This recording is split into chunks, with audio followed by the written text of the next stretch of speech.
자, 안녕하십니까. 네. 자, 130페이지가 되겠습니다. 자, 정통적 분석 기법이 되겠습니다.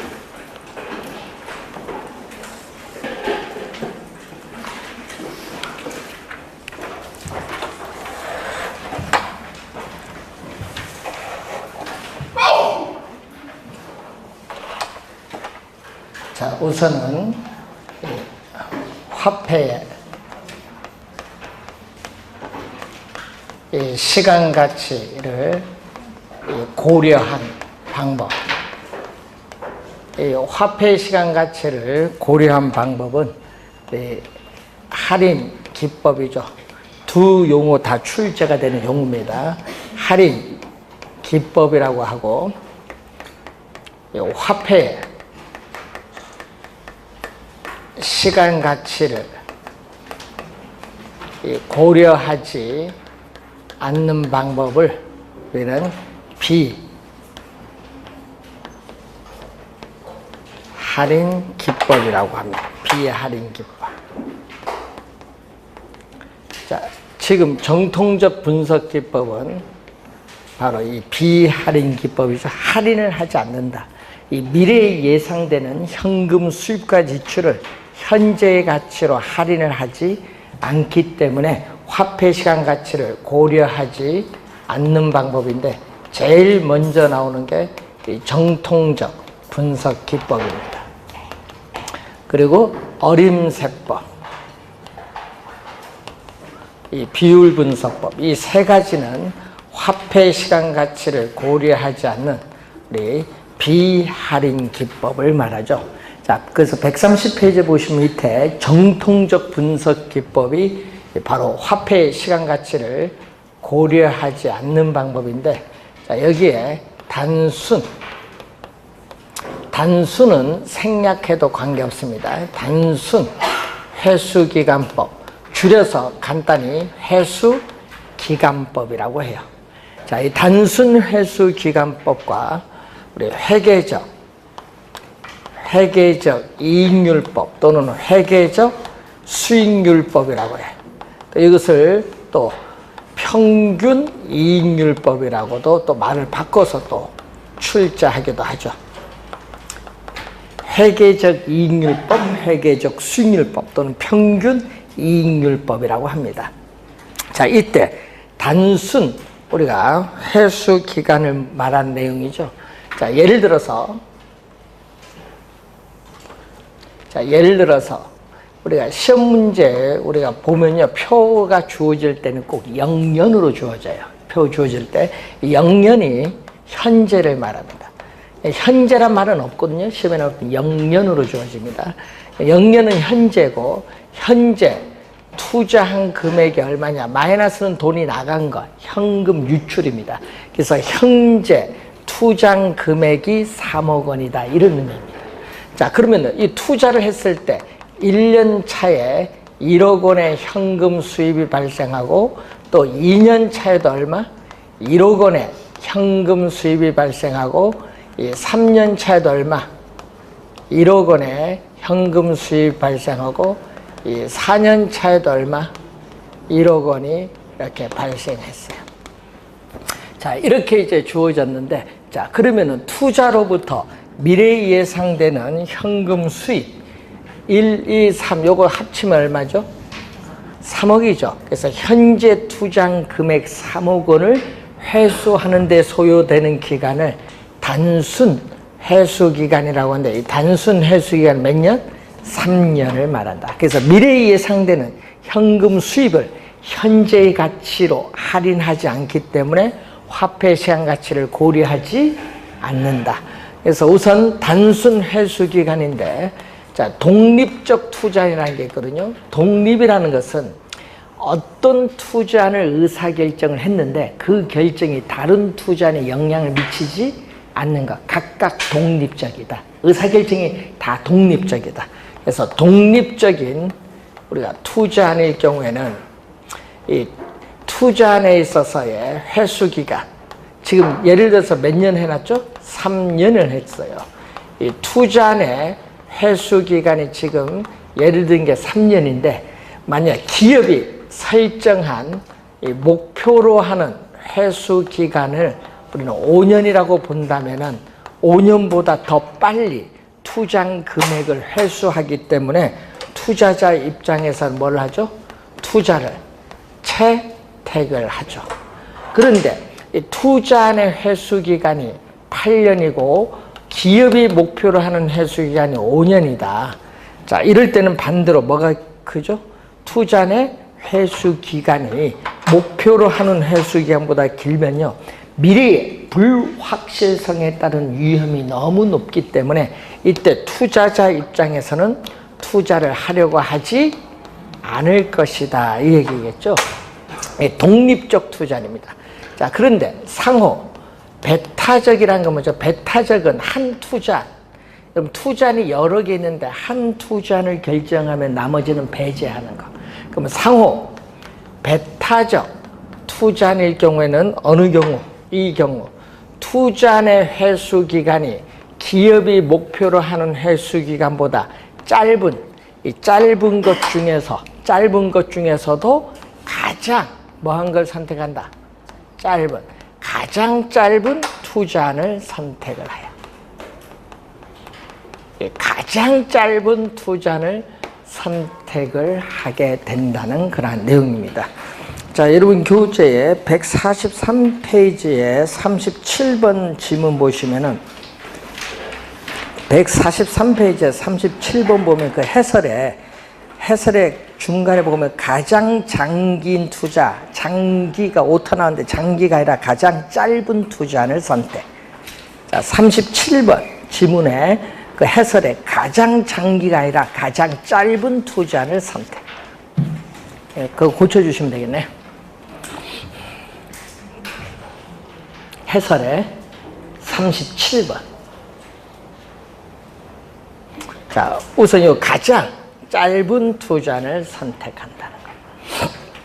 자, 우선은 이 단순 회수 기간인데 이 회수 기간 3년이죠. 3년 넘어가는 3년 이후 이 회수 기간 이후의 현금 흐름은 이미 다 회수하기 때문에 회수 기간 이후의 현금 흐름은 고려하지 않는다는 문제점이 있다는 단점은 있어요. 자, 그런데 만약에 1년 후에 현금이 얼마? 1억 원이 현재 얼마죠? 현재 가치로 할인하면은 1억보다 작습니다. 그러면 2년 차 1억도 현재 가치로 할인하면 1억보다 작아요. 또 3년 차 1억도 현재 가치로 할인하면 1억보다 작죠? 그럼 이 금액을 다 더해줘도 3억이 안 돼요. 네? 3억이 안 돼요. 그럼 더 할인해서 들어와서 다 더해줘야 돼.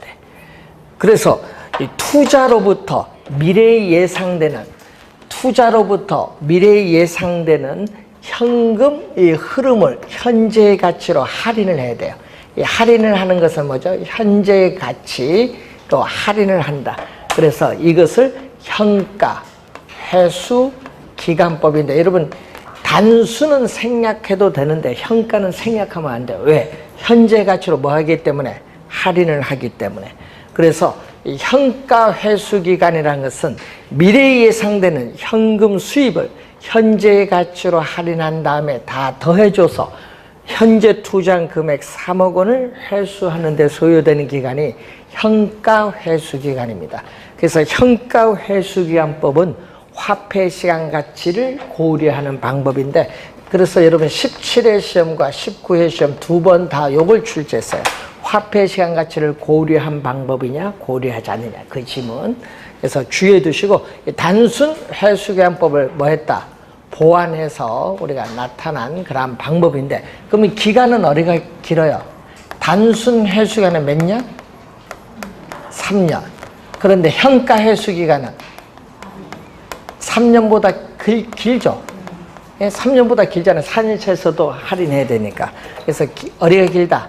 현가 회수기간이 단순 회수기간보다 기간은 더 길다라는 것을 알아두시면 되겠습니다.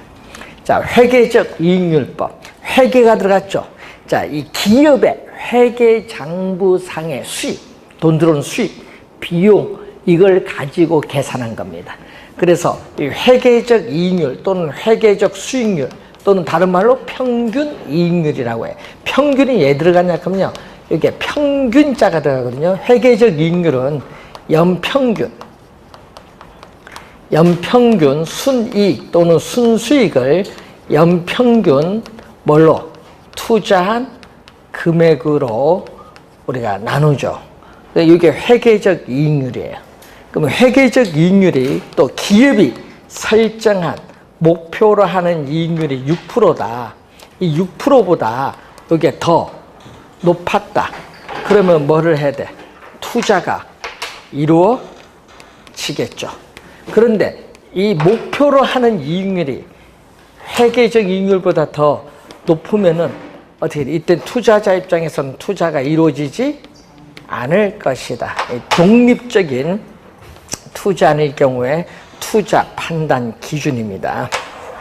또 확인해 두셔야 되는데, 그래서 여러분 요거 잘 확인을 좀 해 두셔야 됩니다. 뭐 기억이 뭐 한 5시간 뒤에 기억이 나겠죠. 오후에 시험이 있는데, 오후에 시험은 투자론 30문제 다 투자론입니다.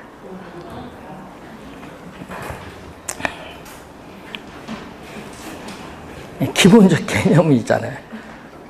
자, 여러분 교재 131쪽으로 갑니다. 자, 할인 현금 흐름 분석법인데, 자, 여기죠. 여기입니다. 할인. 화폐 시간 가치를 고려하는 방법인데, 할인 현금 흐름. 현금 흐름을 또 뭐라고 하죠? 현금 수지. 할인 현금 흐름 분석법 또는 할인 현금 수지 분석법이라고 하죠. 자, 우선은 할인 현금 흐름 분석법은 뭐를 기준? 세금을 납부하기 전이 아니라 뭐를?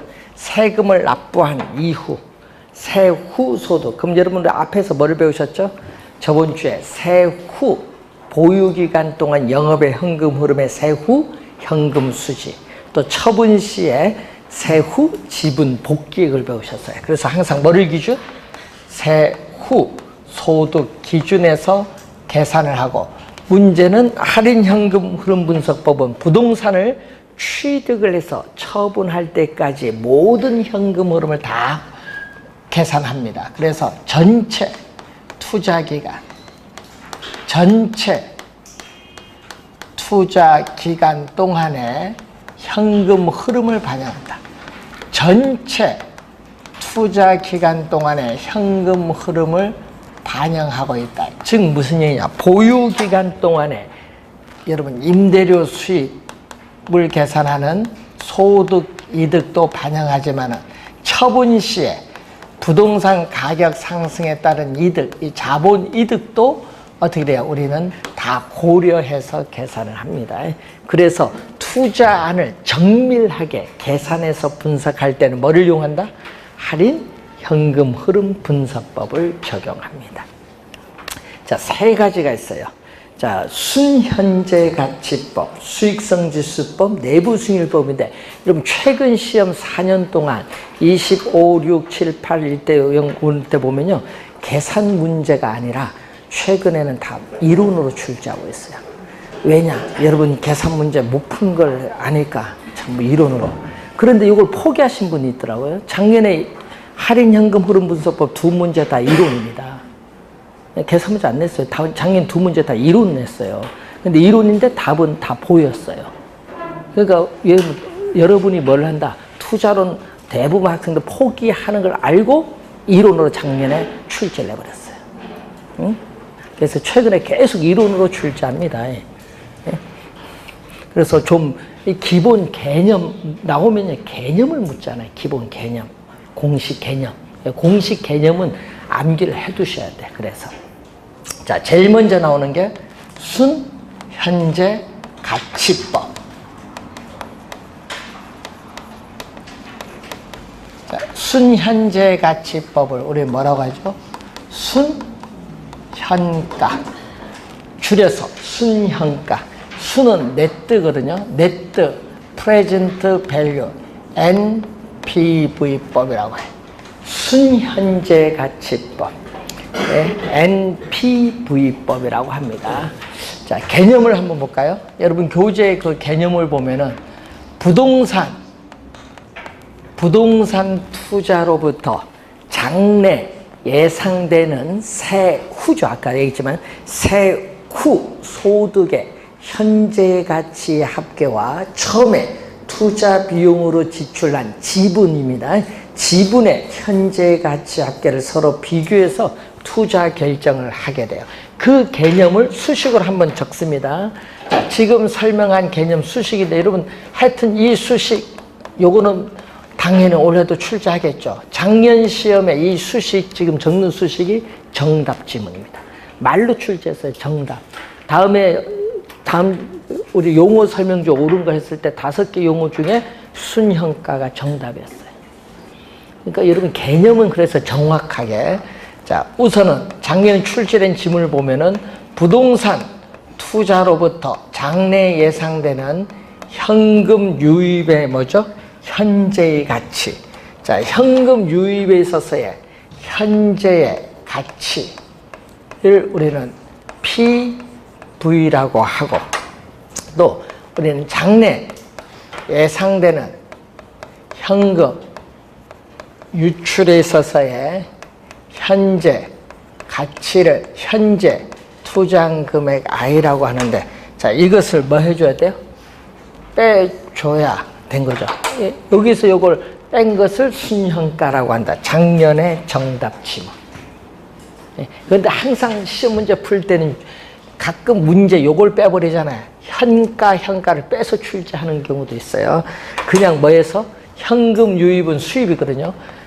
미래에 예상되는 현금 수입에서 현금 유출 비용을 뺀 것을 순현가 하면 틀려요. 항상 투자의 판단 시점은 무슨 시점?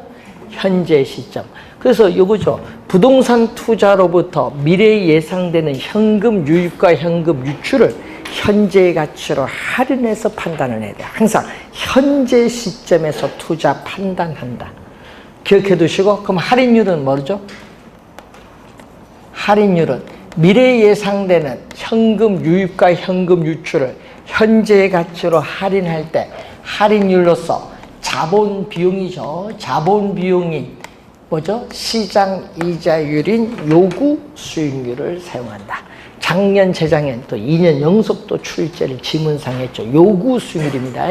순현재 가치법 할인율 요구 수익률이다. 자, 순현재 가치법 특징에 보면 이런 게 나오거든요. 미래에 예상되는 현금 유입과 현금 유출을 현재의 가치로 할인을 해야 순현가를 계산할 수 있어요. 그래서 순현가를 계산하기 위해서는 사전에 미리 할인율인 요구 수익률이 결정되어진다는 거. 예? 미리 결정되어져야 순현가를 계산할 수 있는데 자, 이때 현금 유출은 아까 뭐라고 했죠? 투자한 우리는 비용인 자기 자본, 지분을 얘기해요. 지분, 자기 자본, 지분 투자액을 의미하는데 대출금까지 포함하는 총 투자액을 의미하는 것은 아니다. 지분 투자액입니다. 자, 우선 요 공식 잘 기억해두고요. 우선 개념 알고 또 시험에 많이 나오는 게 또 뭐죠? 투자를 할 것이냐 안 할 것이냐 투자 의사결정 기준이 또 중요합니다. 자, 그럼 투자 의사결정 기준에서 독립적 한 투자의 의사결정이 다른 투자의 영향을 미치지 않는 독립적 투자의 경우에 순현재 가치가 0보다 크냐 작냐 이게 중요하죠. 항상 투자의 판단 시점은 무슨 시점? 0을 기준으로 판단. 왜? 여러분 뺀 거잖아요. 뺀 거기 때문에 0을 기준으로 판단. 시험에는요 또 우리 1로 많이 내요. 1이 아니라 0을 기준으로 판단한다. 자, 0보다 크면 어떻게 돼요? 현금 유입의 현가가 현금 유출의 현가보다 커요. 그렇기 때문에 0보다 커야 투자를 뭐죠? 채택을 하고 0보다 작으면 현금 유입의 현가보다 현금 유출 현가, 현재 투자 금액이 더 많기 때문에 투자가 이루어지지 않는다. 이 기준 잘 알아두셔야 되겠고, 그리고 상호, 배타적 투자. 자, 상호, 배타적 투자의 경우에, 자, 이 얘기죠. 또, 순형가가 뭐, 0보다 큰 투자 안에서, 뭐에 있어서?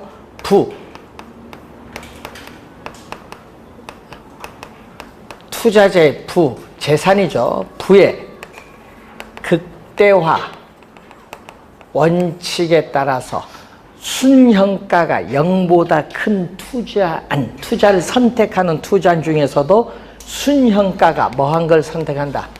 순형가가 0보다 큰 투자안 중에서도 순형가가 가장 큰 투자안을 선택하여 투자자의 부를 뭐한다? 극대화시켜준다. 자, 우선 투자 의사결정 기준의 판단. 우선 잘 기억을 해두시고, 자, A에 투자했을 경우에 순형가가 1억 원, B에 투자했을 경우에 순형가가 3억 원은 3억 원 더해주면은 이것은 A와 B에 함께 투자했을 경우에 순형가가 4억 원이 되느냐, 4억 원이 되느냐. 요 두 합은 두 개 동시에 투자했을 때 순형가와 여기 항상 같게 돼. 그러니까 이 가치, 가산의 원리. 가산은 합산, 더해준다는 얘기죠. 가치, 가산의 원리, 합산의 원리가 성립을 해요. 성립을 하기 때문에 투자자의 재산, 투자자의 부를 우리는 항상 극대화시켜준다. 투자자의 부를 항상 투자자의 부를 항상 극대화시켜주는 작업을 우리는 말한다. 순형가법이 투자자의 부를 항상 극대화시켜준다. 자, 그래서 여러분이 이것도 한 시험 문제 3년 전에 출제했죠. 일반적입니다. 일반적으로 여러 가지 측면에서 순형가법, 이제 배우시게 되는 내부 수익률법보다 이론적으로 뭐하다? 우월하다. 이론적으로 우수하다. 여러 가지 측면에서. 우선 같이 우리가 가산의 원리가 나왔죠. 투자의 우선순위를 결정하는 문제에 있어서 우리는 가치, 가산의 원리가 또 관련이 있습니다. 자, 그 내용이 여러분 교재에 거기에 131페이지에 나와 있는 내용이니까 한번 확인해 보시고, 132페이지로 가시면은 두 번째, 순형가법을 응용한 수익성 지수법이 나오죠. 자, 수익성 지수법인데, 이 수익성 지수법은 투자안들의 순현재 가치는 같아요. 순현재 가치는 같다. 자, 이런 의미죠. 자, 투자안이 A 투자안, B 투자안, C 투자안인데 투자안에 뭐가 같다?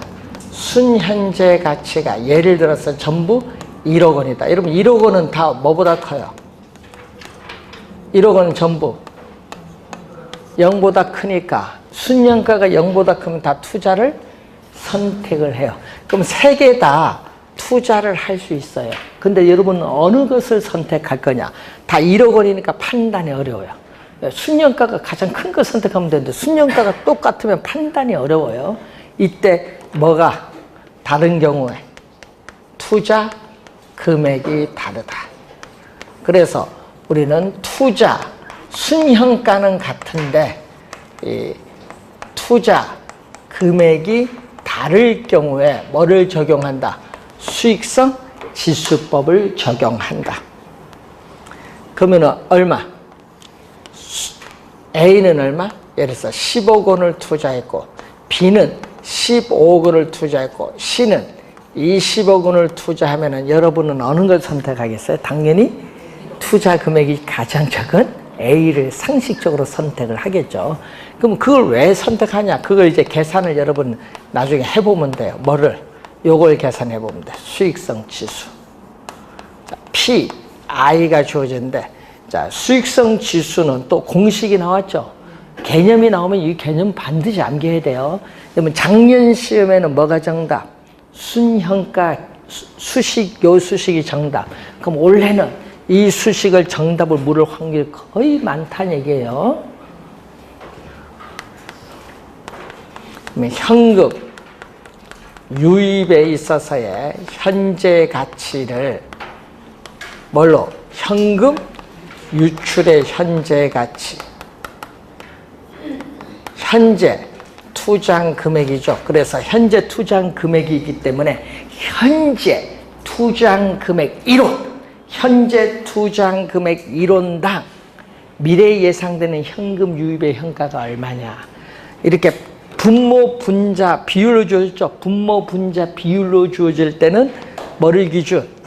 이를 기준으로 판단해야 돼. 이를 기준. 그래서 분모 분자로 주어질 때 뭐를 기준? 이를 기준. 여러분 25회는요 또 0으로 출제했거든요. 1입니다. 0이 아니라 분모 분자로 주어질 때는 이를 기준으로 판단한다. 비율이니까. 자, 그러면은 1보다 크면 어떻게 돼요? 현금 유입의 현가가 현금 유출의 현가보다 크기 때문에 투자를 뭐 한다? 채택을 하고, 1보다 작으면은 현금 유입의 현가보다 현금 유출의 현가가 크기 때문에 투자가 이루어지지 않는다는 거죠. 자, 이걸 판단을 해야 되는데, 자, 그래서 우리가 독립적 투자일 경우엔 요걸 갖고 판단하고, 상호 배타적인 투자일 경우에는, 자, 상호 배타적인 투자일 경우는 어느 거 갖고 판단? 수익성 지수가 뭐? 1보다 큰 것 중에서도 수익성 지수가 또 뭐 한 거? 가장 큰 것. 수익성 지수, 투자를 선택하는 수익성 지수가 1보다 큰 것 중에서도 수익성 지수가 가장 큰 걸 하나 선택을 하면 나머지는 뭐다? 배제시킨다. 그 말이겠죠. 자, 그러면은 여기 A가 가장 클 텐데, 그럼 A를 선택하면 나머지 B, C는 상호 배타적인 투자하지 않는다. 그 말이죠. 자, 그럼 A는 얼마? A는 현재 가치는 현금 유입의 현가에서 현금 유출의 현가는 10억이고 순현가는 얼마? 1억이다. 그러면 현금 유입의 현가는 10억에 1억을 더해주니까 얼마? 11억. 그래서 구하고자 하는 수익성 지수는 현금 유입의 현가인 11억 원을 현금 유출의 현가, 현재 투자한 금액 얼마? 10억으로 나눠줬다 얼마? 1.1이다. 이렇게 구하는 거예요. 이런 식으로 이 B, C도 구해보면 어느 게 가장 크게 나와요? A가 가장 높을 거다. 그 얘기예요. 계산해보면. 자, 그런 식으로 한번 계산해 보시는데, 수익성 지수에서 시험 문제 나오면 여러분 어디서 틀리냐 하면요, 우리 출제원 요걸 유입과 유출을 바꿔버려. 분모 분자를 바꿔버리는데 분모 분자를 몰라서 틀려. 왜냐? 시험에는 이렇게 내거든요. 뭐뭇에 대한으로 내잖아요. 이렇게 나올 거 아니에요. 그러면 현금 유출의 현가에 대한 현금 유입의 현가인데, 여기가 뭐다? 분모. 뒤에가 뭐죠? 분자인데, 이걸 몰라서 틀려. 작년에도 그걸 몰라서 틀린 분 많은데, 앞에가 뭐다? 뭐뭇에 대하에 나올 때 앞에는 분모, 뒤에는 뭐다? 분자. 꼭 잘 기억해야 돼야 돼.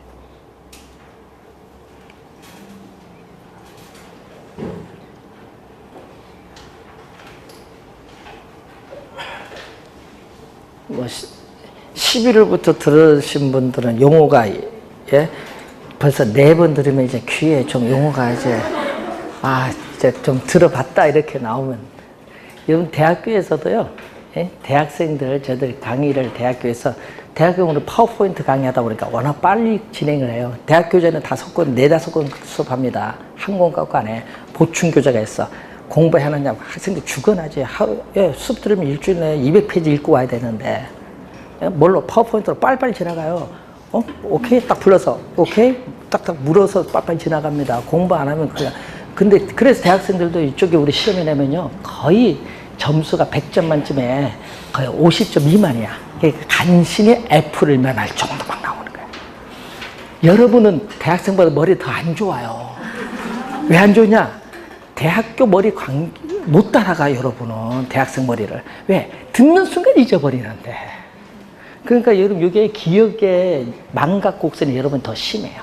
그러니까 반복을 좀 하시는데, 4번 들었으니까 복습까지 하면 10번 정도 하셨을 거 아니에요. 그러면 이제 문제 보면 생각은 나요. 잊어버려도. 그러니까 반복하는 게 중요한 거예요. 자, 요거 분모분자 꼭 기억해야 됩니다. 네. 혹시 알아? 그것 때문에 원래 한 문제 맞출지. 자, 근데 이 비율로 주어지면요, 요거 지금 비율이거든요. 이렇게 분모 분자 주어지면 분모 분자 좀 비율인데, 비율로 주어질 땐 요건 성립 안 해요. A, 투자의 수익성 지수.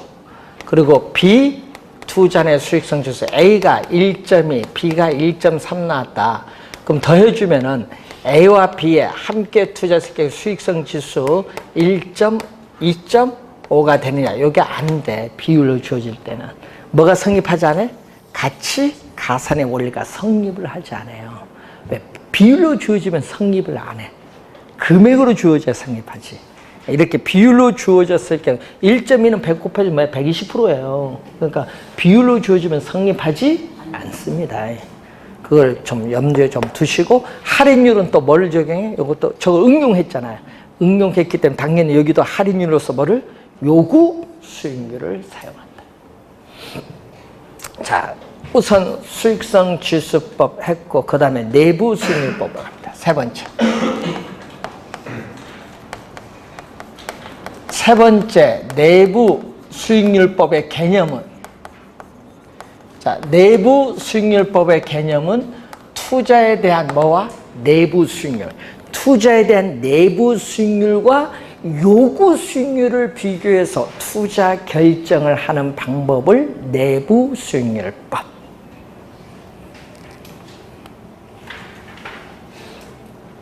자, 그러면 내부 수익률법에 있어서 시험 문제는 당연히 이 내부 수익률 개념을 단골로 출제한다. 우리는 내부 수익률 개념을 단골로 출제하는데, 자, 부동산 투자로부터 장래 예상되는 현금 유입에 있어서의 무슨 가치? 현재 가치.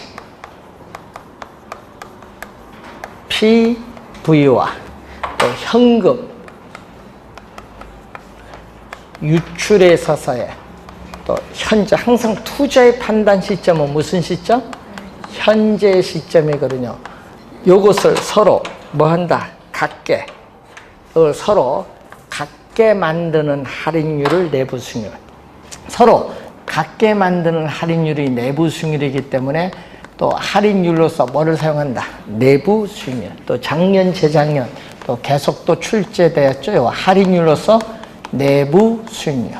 내부 수익률 개념은 계속 출제를 합니다. 그래서 항상 투자의 판단 시점은 무슨 시점? 현재의 시점이라는 걸 꼭 명심해야 돼요. 시험에는요, 또 가끔 뭘로 출제한다? 현재의 가치를 뭘로? 미래의 가치, 미래의 가치로 또 출제를 합니다. 미래의 가치가 아니라는 걸 주의해 두셔야 되겠습니다. 그럼 예를 들어서 1년 후 현금 수익 6,000원이 현재 얼마냐? 1년이니까 몇 승? 1년이니까 1승. 1년 후잖아요. 그러면 여기 바로 현금 유입의 현재 가치. 1년 후에 6,000원이 현재 얼마냐? 그리고 여기는 얼마? 우리는 현재 투자 금액이 5,000원이다. 현재 투자 금액 5,000원.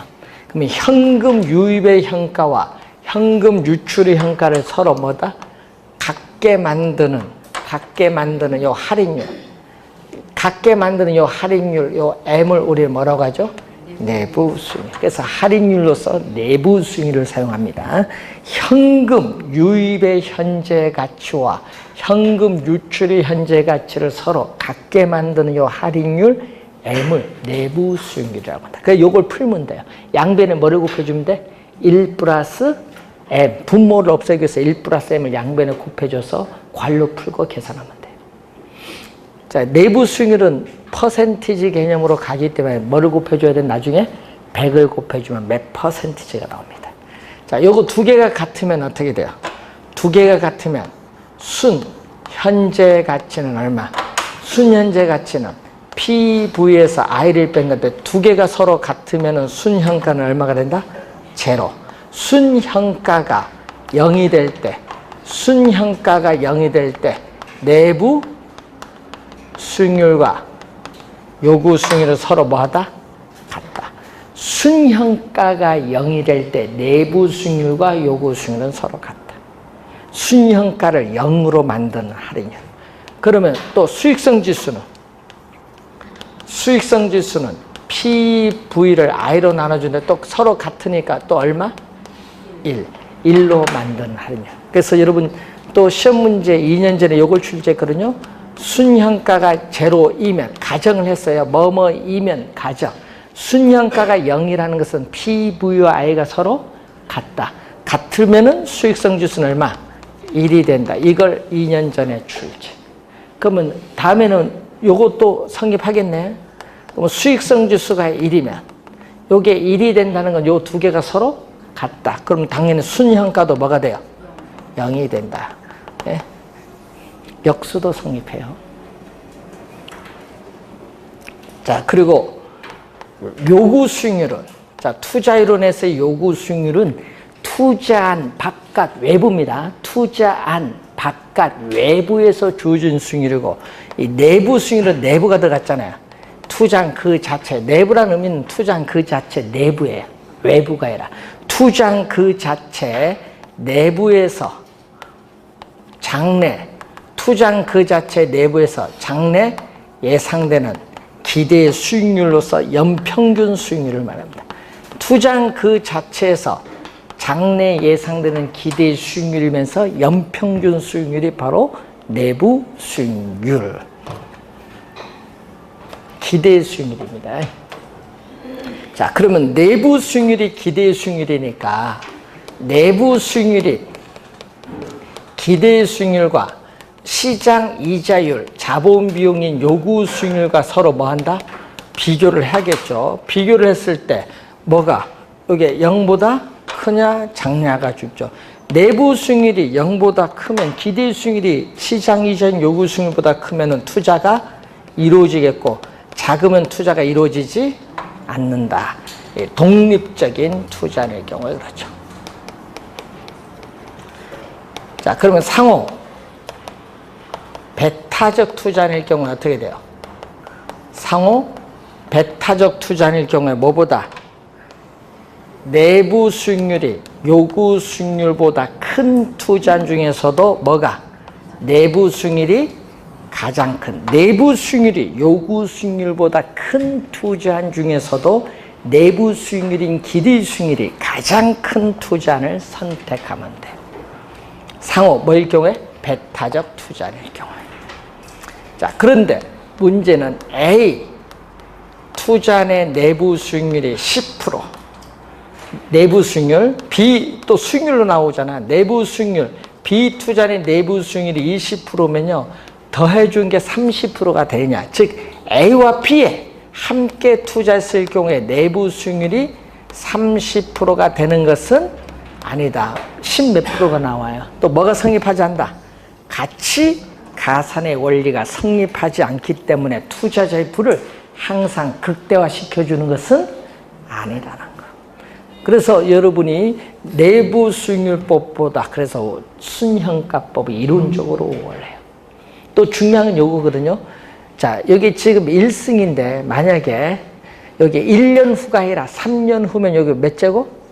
3제곱. 그럼 M이 몇 개 나와? 3차 방정식은 3개, 최대. 이렇게 2개 이상의 복수의 내부 수익률이 존재할 수도 있어요. 그때는 두 개 이상 중에서 어느 걸 하나 선택해서 요구 수익률과 비교해서 투자 판단할 거냐. 내부 수익률 선택이 어렵기 때문에 그때는 내부 수익률을 적용하지 않고 뭐를 적용? 순형가법을 적용. 또 요걸 풀었어요. 아까 3차 방정식 풀었는데 다 뭐가 나왔다? 허수가 나올 수도 있거든요. 허수가 이렇게 나올 수도 있어요.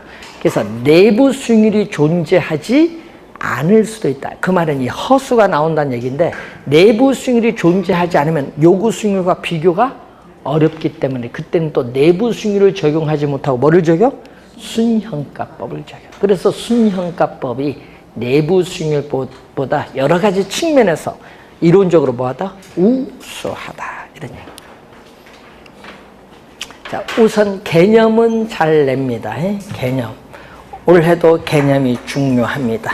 자, 오후 시험에도 당연히 개념이 나왔겠죠. 뭐 기억 오래 가는가 한번 볼 겁니다. 5시간 남았습니다. 자, 133페이지에 어림세법.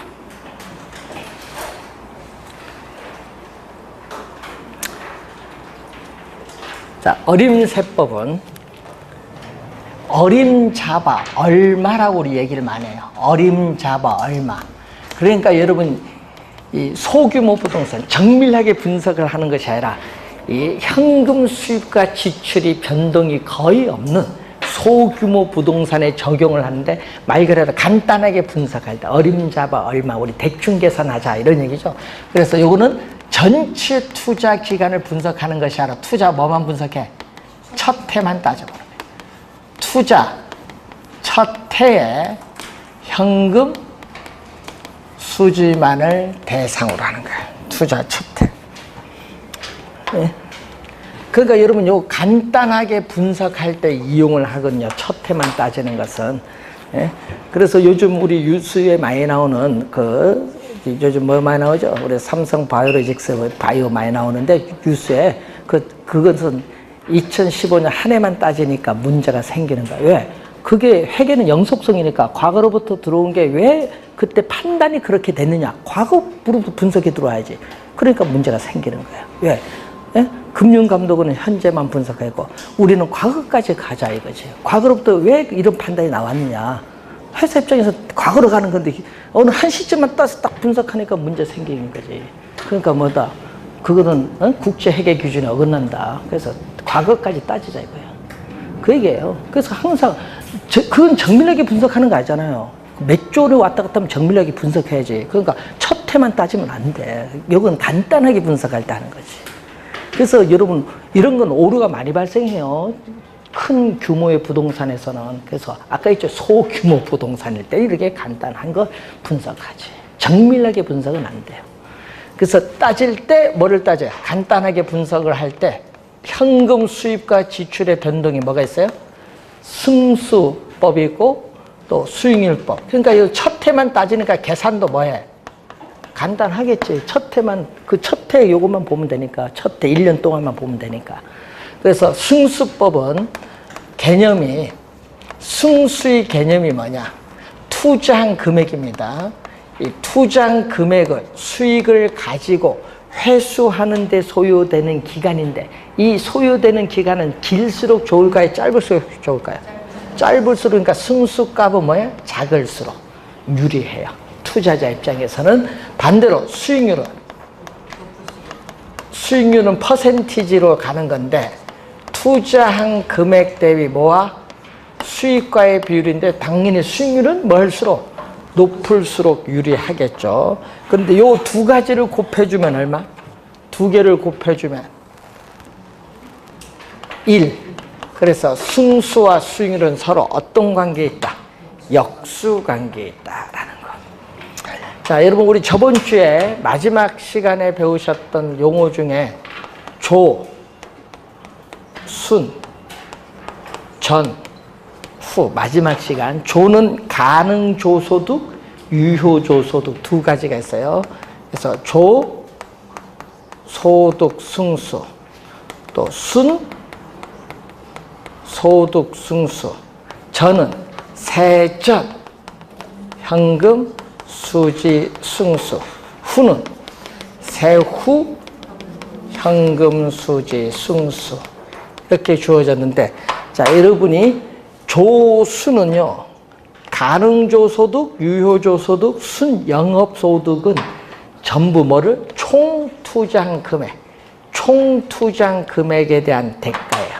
여기는 총투자금액은 자기 자본에다가 타인 자본, 대출금까지 대준 거잖아요. 총투자금액에 대한 대가인데, 자, 여기서 순영업소득에서 세전현금 수지로 넘어오는 과정에서 대출금에 대한 부채를 갚아요. 부채 서비스에 갚기 때문에, 첫 해에 원리금 상환에 갚기 때문에 요 두 가지는 뭐에 대한? 요걸 갚으니까 뭐에 대한? 자기 자본에 대한 대가야. 자기 자본이 뭐죠? 지분 투자액. 자기 자본은 지분 투자액. 그래서 지분 투자액에 대한 대가를 말해요. 자, 여기는 총 투자액. 요 두 개는 뭐죠? 지분 투자액. 자, 이때 승수 앞에가 바로 수익이기 때문에 뭘로? 분모로 가면 돼. 승수 앞에는 수익이니까 분모. 자, 이렇게 해서 공식 4가지가 나옵니다.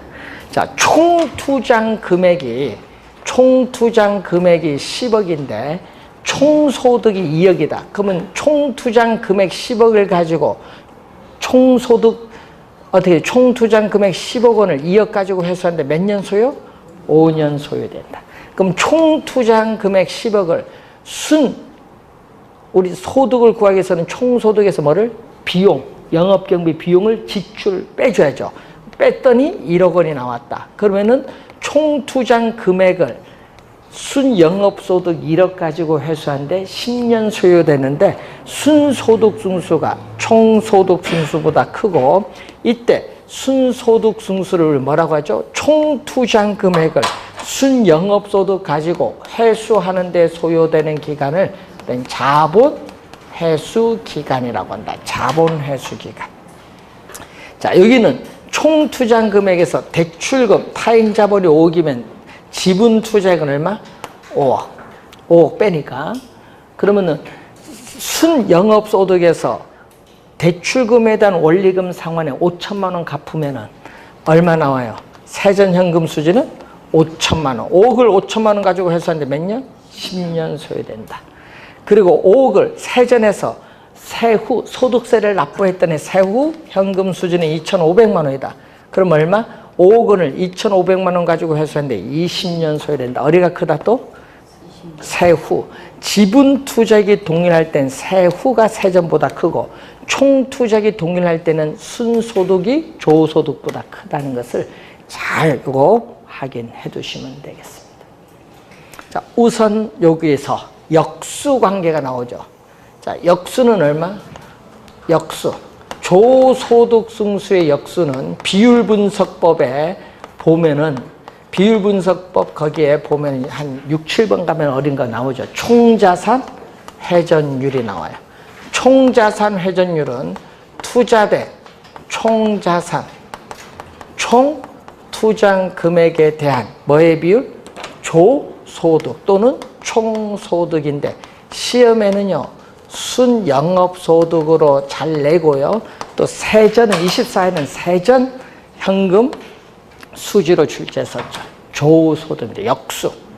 자, 또 요 역수는 뭐죠? 종합. 여러분 같은 말이 너무 많아요. 종합환원율, 자본환원율, 또는 뭐 종합수익률, 총투자수익률, 총자본수익률 다 같은데, 하여튼 주의해야 돼. 자본환원율은 종합환원율, 다른 말로 또 종합자본환원율이라고 돼요. 역수관계에 있다. 자, 그리고 요 역수는 세전 현금 수지 승수의 역수는 지분 배당률 또는 이것을 지분 환원율. 그럼 시험 문제 내면요 왜 잘 틀리냐 하면요, 위에는 여기는 자본 환원율이고 여기는 뭐죠? 지분 환원율. 다른 용어입니다. 같은 용어 아니에요. 지분 환원율, 이것을 세전 수익률을 말하고, 역수 세후 현금 수지 승수의 역수는 세후 수익률. 그럼 3년 전 26회 시험에는 요걸 출제를 했었죠. 27회 시험에는 세후 수익률을 출제했어요. 그래서 여러분 올해 29회 시험은 여기가 중요하다는 거. 올해 시험은 요 두 관계, 역수 관계 잡고 요 두 수식이 올해는 좀 중요합니다. 올해는 요 두 개가 상당히 중요하다는 걸 염두에 좀 두시고 올해 출제 반드시 합니다. 잘 알고 들어가셔야 되겠습니다. 수식으로 말로 물을 수도 있고요. 또 계산 문제 간단한 걸 물을 수도 있어요. 계산 문제 물을 때는 여러분이 저번 주에 배우셨던 영업의 현금 흐름 요거 꼭 기억하고 다니셔야 됩니다. 그것과 저 수식을 이용해서 출제합니다. 자, 133페이지의 비율 분석법은 잠시 쉬고 시작하겠습니다.